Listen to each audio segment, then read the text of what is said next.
আপুনি যদি PM কিষাণৰ 23 number কিস্তি লাভ কৰিব বিচাৰে তেনেহলে EKYC কৰাটো এতিয়া বাধ্যতামূলক। যিসকল হিতাধিকাৰী এতিয়াও EKYC সম্পূৰ্ণ কৰা নাই তেওঁলোকে অতি সোনকালে EKYC সম্পূৰ্ণ কৰক।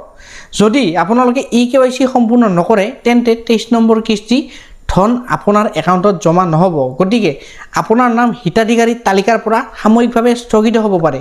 ফলত চৰকাৰী সহায় লাভ কৰাত আপোনাৰ কি হ'ব অসুবিধা হ'ব। আৰু যদি আপোনালোকৰ এবাৰ PM কিষাণ নামৰ লিষ্টৰ পৰা আপোনাৰ নামটো কটন হয় তেনেহলে আপোনালোকে নামটো এড কৰাতে আৰু বহুত কষ্ট হয় বা বহুত কঠিন হয়। তো সেয়েহে আজিয়ে PM কিষাণ পৰ্টেলত বা CSC কেন্দ্ৰ অথবা নিকটৱৰ্তী সেৱা কেন্দ্ৰত গৈ আপোনালোকে EKYC সম্পূৰ্ণ কৰক।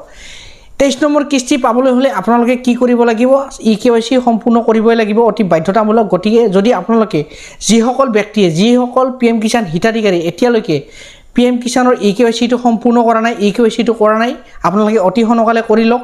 আৰু যদি আপোনালোকে ল্যান্ড সিডিং কৰা নাই মানে ফাৰ্মাৰ ৰেজিষ্ট্ৰেশ্যনটোও কৰা নাই সেইটো আপোনালোকে অতি সোনকালে কৰি লওক।